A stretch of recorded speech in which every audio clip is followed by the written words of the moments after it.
And now, marine weather around Alaska.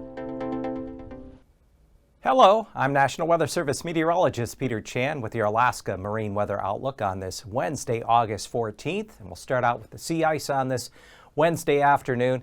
Ice continues to melt off here along the Arctic coast. We've had temperatures up near 60 degrees this Wednesday afternoon, Prudhoe Bay to Kaktovik.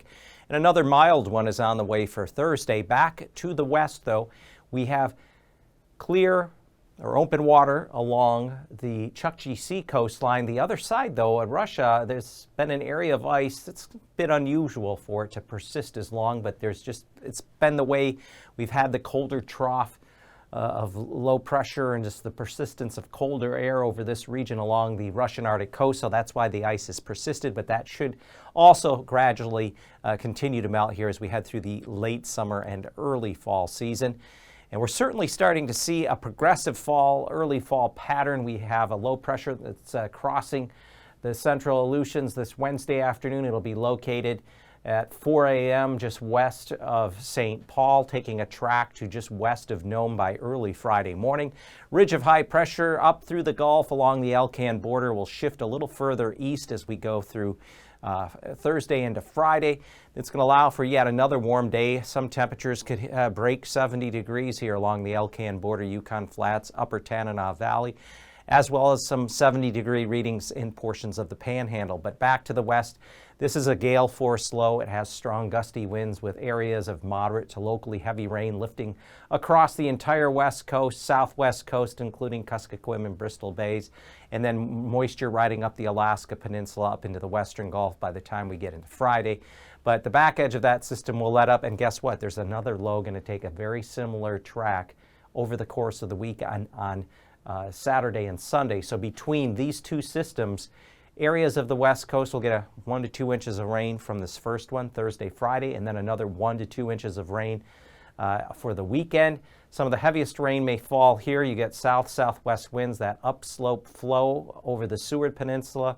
You get inland from the coast. Some of the rainfall amounts here could be as much as 4 or 5 inches. That could lead to some minor flooding of creeks and rivers here as we go through the weekend. So that's the active part. Friday is looking generally still dry across the Panhandle with some warmer temperatures. Some areas are getting back up around or even a bit above 70. So the marine forecast for the Panhandle on Thursday, inner channels, northwest to north winds 10 to 15 knots, waves just a couple of feet. Outer coast, especially outside of Gustavus, running down along Sitka Craig, 20-knot northwesterly winds, swells 5 to 6 feet, and then west-northwest winds 10 to 15 knots. Outside of Yakutat Bay toward Cape Suckling with 3 to 4 foot swells. On Friday, we're going to see southerly winds, Lynn Canal, waves a couple of feet, but northwest winds 10 to 15 knots with waves 2 to as high as 3 feet near Dixon Entrance. The outer coast, 20-knot winds continue. Gustavus down through Sitka Craig. Look for easterly winds of 15 to 20 knots there outside of Yakutat Bay and Cape Suckling. For the central portion of the northern northwestern Gulf in the corner here outside of Hinchinbrook Entrance, including Prince William Sound, 10-knot variable winds with waves just a couple of feet. Strongest winds on Thursday will be in advance of that approaching storm from the southwest. Winds could get as high as 35-knot gales at the entrance of Cook Inlet with swells as high as 8 to 10 feet. Friday, we expect winds to be easterly outside of Hinchinbrook Entrance at 25 knots, 6-foot swells, 4-foot waves with 20-knot easterly winds within Prince William Sound.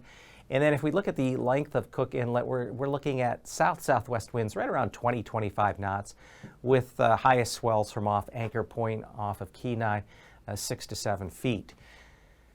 Across Kodiak Island on Thursday, winds will be south-southeast to 30 knots, and then as we go down the length of the Alaska Peninsula, 30 to 35 knots south to southeasterly gales, swells 8 to 11 feet on the North Pacific side, 5 to 7 feet on the Bering side. And then for Friday, winds at least across Kodiak Island in the upper portion of the Alaska Peninsula, including Bristol Bay, southwest winds 20 to 25 knots as we get down along the end of the peninsula, especially either side. Cold Bay Falls Pass, south winds of 30 to as high as 35 knots north of Cold Bay, and swells 5 to 7 feet on the North Pacific side and 6 to 8 feet on the Bering side. The eastern Aleutians on Thursday in the wake of this system, because the low continues to track northeastward, will have southerly gales to 35 knots around Dutch Harbor.